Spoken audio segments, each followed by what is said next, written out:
नमस्कार. आपण जाणत आहोत की आत्ताच्या शेतकऱ्यांची समस्या जी आहे ती मजूर समस्या आणि सगळ्यात महत्त्वाचं जे आहे की मजूर जरी मिळाले तरी तेवढे इफिशियंटली काम करतील का नाही हे माहीत नाही. तर त्यासाठी कृषी विज्ञान केंद्र बारामती आणि आशमन टेक्नॉलॉजी प्रायव्हेट लिमिटेड पुणे यांचे श्री चैतन्य शिंदे हे आणि के बारामती यांनी दोघांनी मिळून एक शेतकऱ्यांसाठी रोबोट तयार केलेला आहे की जो रोबोट AI आणि मशीन लर्निंग याचा अंतर्भूत करून आपण हा मशीनला डेव्हलप केलेला आहे. तर याच्यामध्ये शास्त्रीय सांगण्याच्या चैतन्यजी शास्त्रीय सांगतील, पण याच्यामध्ये असं आहे की बरोबर पीक वगळता तण मारण्याचं काम हा फक्त रोबोट करेल आणि पीक तुमचं त्याच्यामध्ये येणार नाही. तर याच्यामध्ये चैतन्य तुम्ही सविस्तर माहिती सांगा की आपण टेक्निकली ह्याच्यामध्ये कसं काम केलेलं आहे. आपण एका याच्यामध्ये एक हाय एंड कॅमेरा वापरला आहे. तो कॅमेरा वापरून आपण तण कुठलं आणि क्रॉप कुठलं ते त्याच्यामधलं आयडेंटिफिकेशन करतो.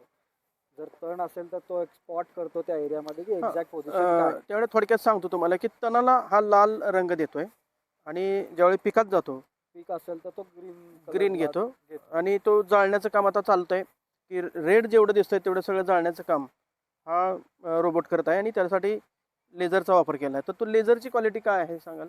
लेझर आपण ब्लू लेझर म्हणून असतं ते वापरलं आहे की जेणेकरून फक्त जे वीड असेल त्यालाच ते जाळतं आणि त्याने मातीला किंवा शेजारच्या क्रॉपला काही त्रास होत नाही. तर मातीतले काही काहींना वाटू शकतं की त्यांनी मातीतले काही जीवजंतू जे असतात जे काम लागतात ते जळतील का, पण तसं काही होत नाही. फक्त जे काही तण असेल तेवढंच जळतं आणि याची एफिशियन्सी अशी आहे की जेवढं वीड दिसते तण दिसतं तेवढंच जाळलं जातं.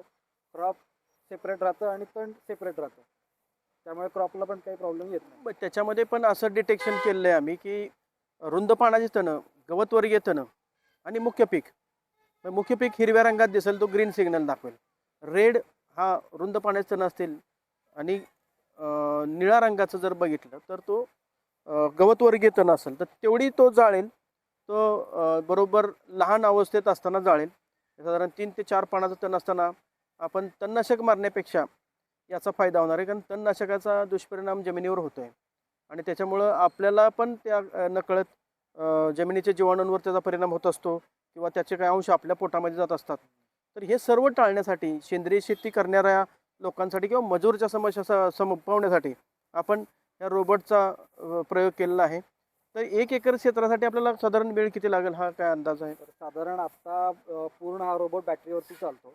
एका सिंगल चार्जमध्ये तो 2.5 ते 3 एकर कव्हर करू शकतो आणि 1 एकर कव्हर करायला अंदाजे 2 ते 2.5 तास लागतात त्याला. हां, आणि म्हणजे दिवसभरामध्ये साधारण जर 8 तास जरी म्हणले तर 3.5 ते 4 एकर खुरपणी होऊ शकते. खुरपणी होऊ शकते. म्हणजे जर सरासरी एका शेतकऱ्याला 1 एकरी ₹5,000 जर मिळाले, तर 15,000 ते 20,000 रुपयेचा रोजचा इन्कम हा युवकाने एखाद्या जर ह्याच्यामध्ये आलं, तर त्याचा त्याला फायदा होऊ शकतो. चालवण्यासाठी काही अवघड आहे? चालवायला काहीच नाही करायचं आहे. फक्त हा रोबोट शेतामध्ये चालवून दाखवा न्यायचा. तुम्ही. पण ते रिमोटवरच चालणार असेल. हो. तर पण तो कसा चालतोय याबाबत आपण एक डेमो पाहू. आता आम्ही त्याच्यासाठी कंट्रोलर बनवला आहे. तो कंट्रोलर थ्रू तो हा कंट्रोल होतो. कंट्रोलर घे रे. हां. आता सध्या पॉवर त्याची खूप कमी ठेवली आहे. पॉवर ठेवण्याचं कमी कारण प्रदर्शनामध्ये असल्यामुळे ॲक्सिडेंट होऊ नये म्हणून आपण त्याला कमी पॉवरवर चालवलं आहे. पण तो बरोबर ज्यावेळी चालेल त्यावेळी फक्त तणांना तो डिटेक्ट करून मारेल आणि पिकाला बरोबर तो वाचवेल. म्हणजे अतिशय कमी वेळेमध्ये हे सगळं काम होणार आहे आणि अचूक काम होणार आहे.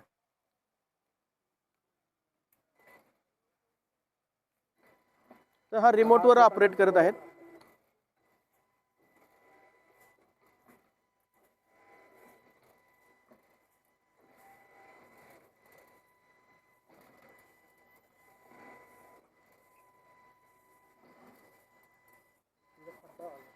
थोडा धक्का दे. पुढे न्यायचं आहे ना? हा कंट्रोलर मी आता याच्यामध्ये तो जेव्हा क्रॉप येईल तेव्हा क्रॉप हां ते जागेवर फिरवल्यामुळे हां पिकावर आल्यानंतर बरोबर ग्रीन रंग दाखवतोय. पिकं ज्यावेळी येतात त्यावेळी बरोबर त्याचा रंग दाखवलेला आहे हिरवा. म्हणजे पिकाला कुठल्याही प्रकारचं लेझर हानी करणार नाही. ज्यावेळी तो तणावर येईल तर आपण तणावर घेऊन बघू. आता तणावर ज्यावेळी येतो त्यावेळी बरोबर तो रेड लाईट दाखवतो. आता ही तण दाखवले तर ह्याच्यामध्ये बरोबर लाल रंगाचा तो पॅच दाखवतो. तर हे तुम्ही बघा बाहेरच्या बाजूला जिथं तण नाही तिथं ग्रीन दाखवेल आणि जिथं तण आहेत तिथं बरोबर त्याला तो आयडेंटिफाय करून रेड मार्क करतोय. म्हणजे हे एवढंच मारण्याचं काम हा लेझर करेल. बाकीच्या ठिकाणी इथं कुठेही मारलं जाणार नाही. तर असा हा एकंदरीत प्रयोग केलेला आहे. तर आपण सर्व शेतकरी बांधवांना आपल्यामार्फत दिनांक 17 ते 24 जानेवारीला KVKच्या एंट्री गेटजवळ हा रोबोट पाहायला मिळेल. तर प्रत्येक शेतकऱ्यांनी या ठिकाणी अवश्य यावं आणि आपल्या ह्या प्रयोगाची पाहणी करावी असंच विनंती करतो.